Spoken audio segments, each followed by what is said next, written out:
it's not serious, is it? It's a muscular injury and he needs some time to heal, and we know that yet. Okay. And how has Saka been this week? Because obviously it was a big moment, and you talked about how brave he was in wanting to stand up and take the penalty, but it's quite difficult for him. He looked like he had the weight of the world on his shoulders afterwards. How's he been? That's the way he is, and he loves responsibility, but as well he puts a lot on his shoulders. And again, if you had any doubt about how much people loved him, respect him, and admired at the club, he had, I think, a very overwhelmed reaction by everybody in the building and at the club. So I think at the end he can become something very positive that can give him a big lift, because everybody reacted in an unbelievable way towards him, because he deserves it, because the way he is. And will he continue to take the penalties? I mean, because on Sunday yes. we saw Jesus with the ball in his hand, but it's going to be Saka, is Yeah, it? if not, I would go in the pitch and throw in the ball and make sure he takes the next one. Good. You're still 4 points clear. You can be 7 with a win against Southampton. There are a lot of people that have already written Arsenal off. What would you say to them? Nothing. I cannot communicate. They are not here probably. So what we can say is that our players have full belief in what we do. That do know that what is at stake is incredibly beautiful, and we're going to fight for it. And the best way to do it every single day, what we continue to do, and tomorrow play really well. Play with our crowd every single ball, create an incredible atmosphere, and win that game. Just finally from me, Gary Neville made the point, I think a wobble is one thing, but falling off the bike is kind of quite another, and wobbles happen in title races. How confident are you that mentally you've been able to reset this week and you can go again? Very confident, and twists and turns are part of anything that you do, especially in football, whatever the aim or the target it is, and it's not going to be always a linear progression, and you have to know that, and you have to prepare for that. And the way the team reacted was incredibly positive, and we want to see that tomorrow night when we get into that field. Alex? Hi, Mikel. Hi. You described the reverse fixture at St Mary's, that 1-1 draw in October, as a lesson after the game. What did you learn from that game?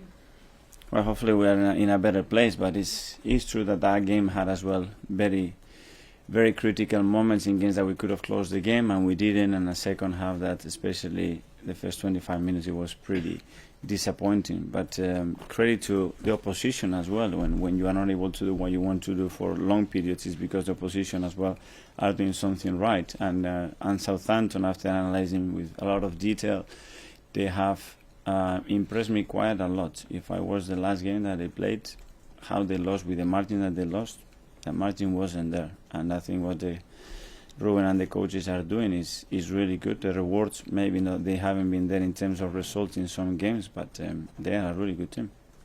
Ainsley Maitland-Niles has said that Ruben Sayers has a similar mentality to you. How much did you know about him before he took over at Southampton? I know people has worked with him in Valencia when he was there, and they follow his career, and I know the type of coach and the way he thinks. So I think he's done. He deserves where he is. He's done really well with the team, and we'll meet tomorrow. Pep said last night that his players are exhausted. How are your players? Is there any exhaustion in the squad? My players today are really looking forward for tomorrow to get the game that we want and the result that we want, play in front of our crowd again. It's 7 games left. We have 4 games to play at the Emirates, which is for them a big thing, and looking forward to it. What kind of atmosphere are you expecting? Friday night, it has to be electric. I want that crowd playing every single ball with our team, and being no difference to what we have experienced, and a full capacity, energy-wise, and everybody very positive, pushing the team. Thank you. Good luck. Thank you. Alex, BBC. Hi, Mikel. Is tomorrow night a chance to show what lessons have been learned from the last 2 games? Every game is an opportunity to improve as a team, and every game give you a gift, and that gift is what do you learn, what do you take, and how do you improve as a team. And we have another gift tomorrow, and we have to take it and do it nice and the way we want it. Is there some similarities with the West Ham game, another team at the bottom of the league that's scrapping to stay up? Does it add something to the match?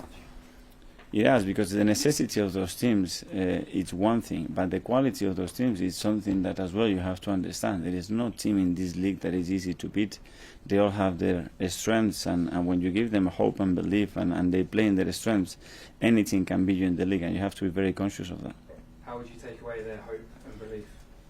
How you take? How would you take away their hope and belief if you said they're going to come into the game? How are you going to be able to take that away? With more determination, more passion. What we're playing for, it's something incredible, and the club hasn't fight for this position for a long time, and that is in our hands, and we want to do it.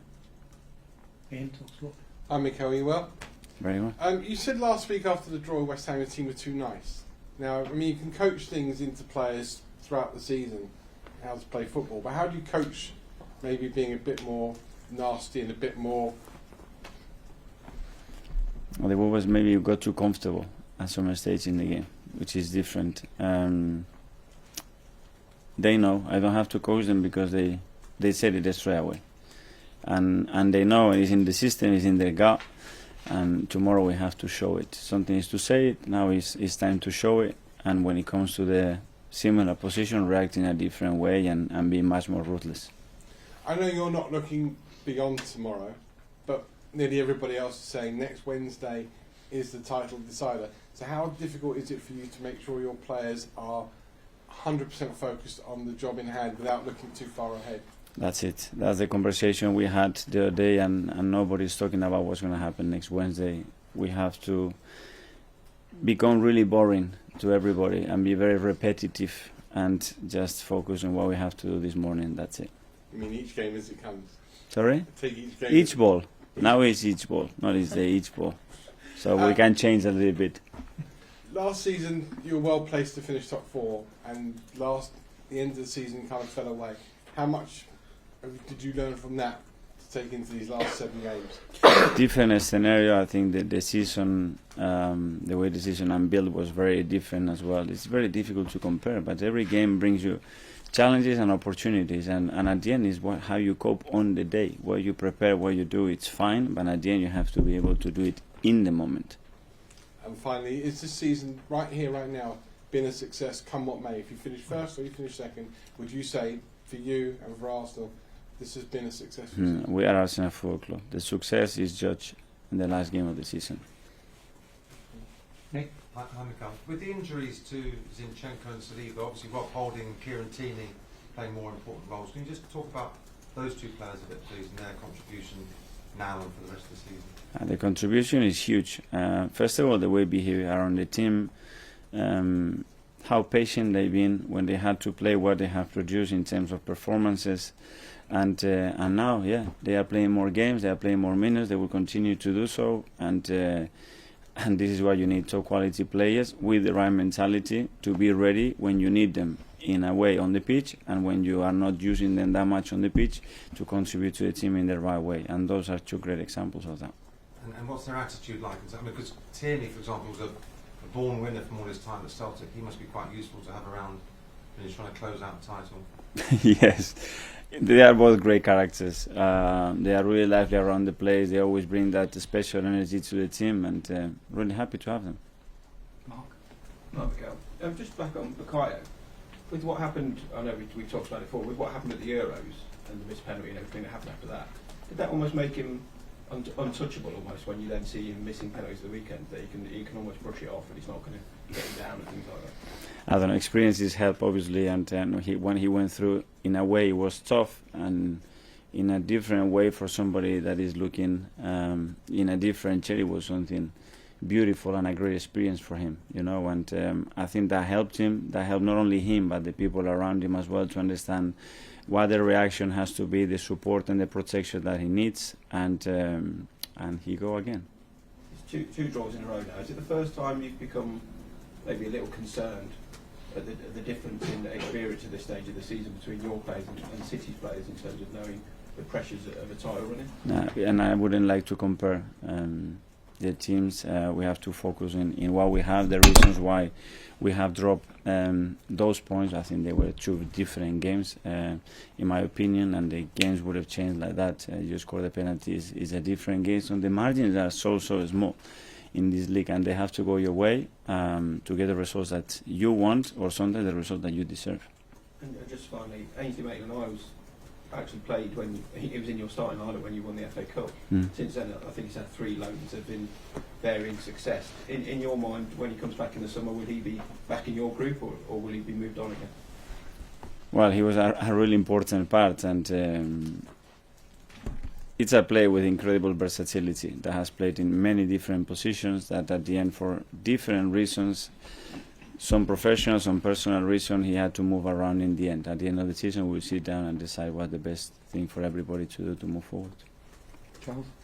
Okay, well, there's been a lot of sort of headlines and debate since the weekend, phrases like, I don't know, bottling it and cracking under the pressure and things. Do you think, given the achievements of what you've done so far this season, do you find that a little bit sort of disrespectful for the team?